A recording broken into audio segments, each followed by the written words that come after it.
손매란 박사의 정신건강. 이 시간 한국상담개발원 원장이자 경기대학교 심리상담전문연구원 주임교수인 손매란 박사님과 함께합니다. 안녕하세요. 오늘의 정신건강의 주제는요, 분노의 내용과 정신건강에 대해서 말씀을 드리려고 합니다. 우리나라의 한 대학의 스트레스 센터에서 성인 남녀 한 7,000명을 조사를 해봤는데요. 스트레스를 받을 때 그 결과가 어떤 것이 나왔는건요.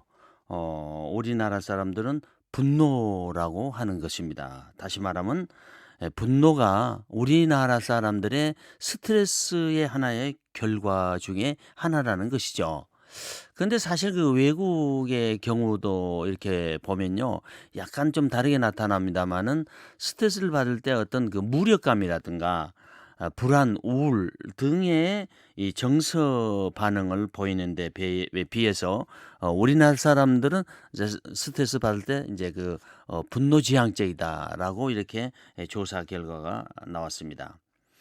특히 그래서 우리가 이제 스트레스를 받게 되면요, 이제 속이 화끈거리고 뒷목이 땡기는 등 몸으로 나타나는 분노 반응이 많은 것으로 이렇게 조사가 된 바 있습니다.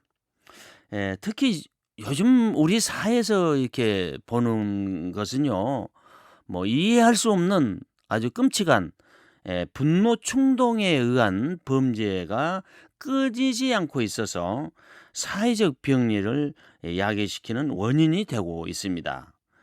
그만큼 우리들은 분노 조절이 갈수록 어려워지고 있다는 것을 나타내는 사회적 현상입니다. 이 폭발적인 분노로요, 5명 중 1명이 통제 불가능한 분노를 경험했다, 이렇게 말하거든요. 현재 우리나라에서 뭐 병원에 치료받고 있는 분노 조절 장애 환자도 해년마다 이렇게 늘어가고 있는 실정에 있습니다. 분노를 표현할 때요, 사실은요, 한 4가지 방식으로 표현을 하게 됩니다.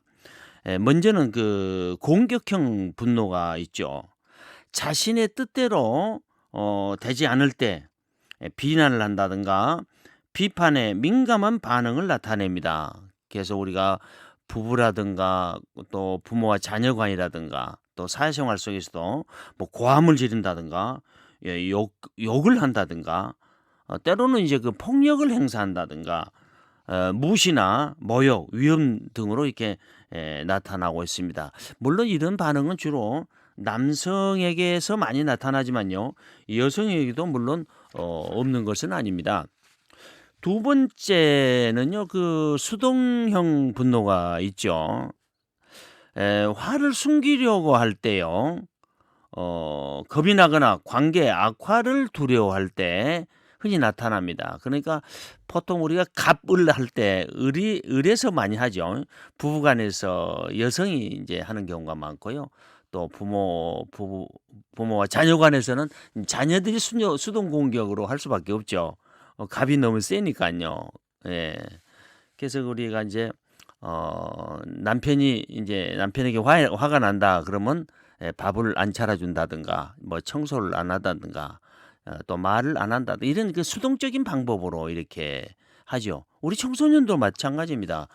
부모님에게 이렇게 그 분노를 표현할 수가 없으니까 네, 뭐 학교를 뭐 이제 지각을 한다든가 자꾸 이제 부모님에게 그 속이 새기는 거, 부모님이 원치 않은 행동으로 통해서 수동적인 공격을 나타낸 겁니다. 이 수동 공격은요, 사실은요, 상당히 나쁜 겁니다. 그래서 우리가 특히 우리가 늦게 들어온다든가 또는 이제 술이라든가 약물 남용으로도 이제 갈 수가 있습니다.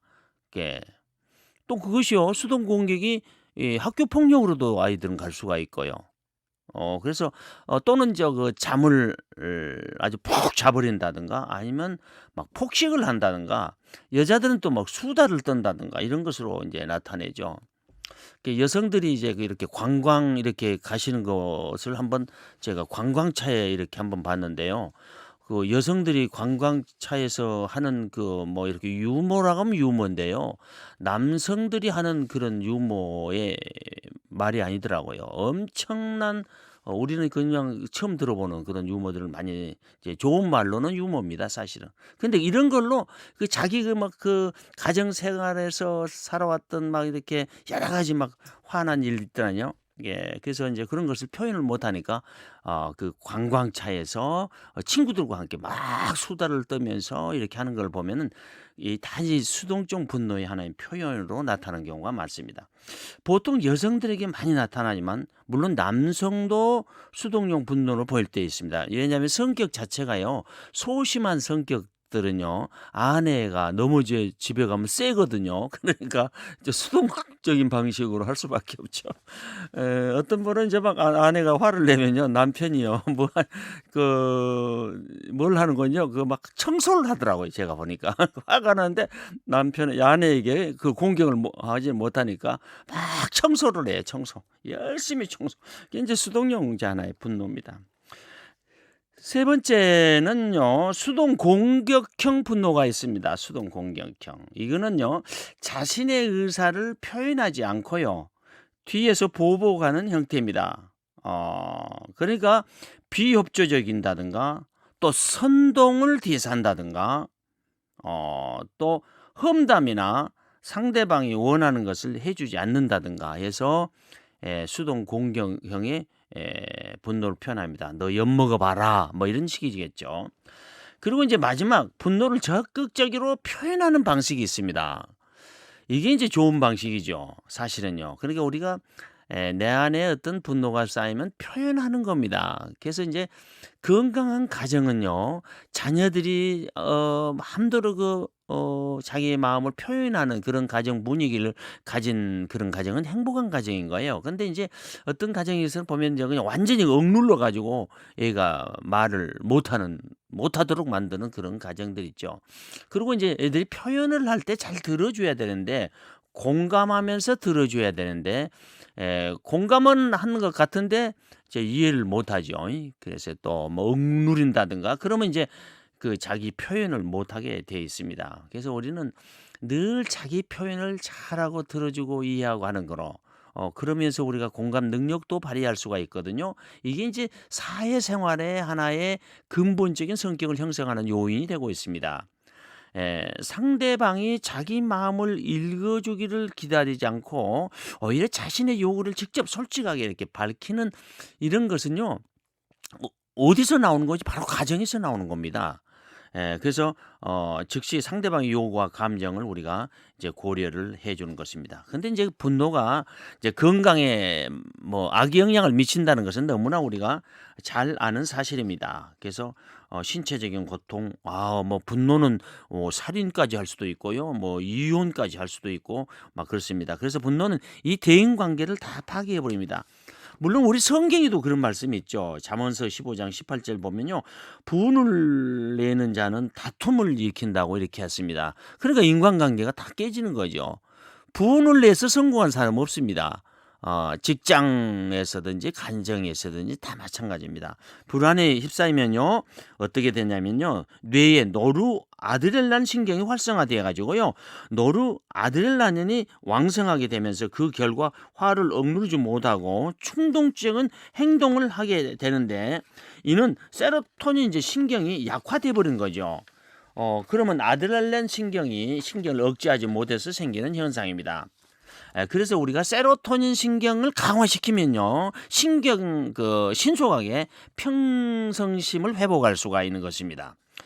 사람이 빈노를 하게 되면 직접적으로 뇌에 영향을 미치게 되는데 이성적인 판단과 행동을 하는 전두엽이 있는데 이 좌측 전두엽 부위에 혈액순환이 잘 이루어지지 않고요 뇌 세포의 활성이 떨어지면서 뇌가 손상이 됩니다.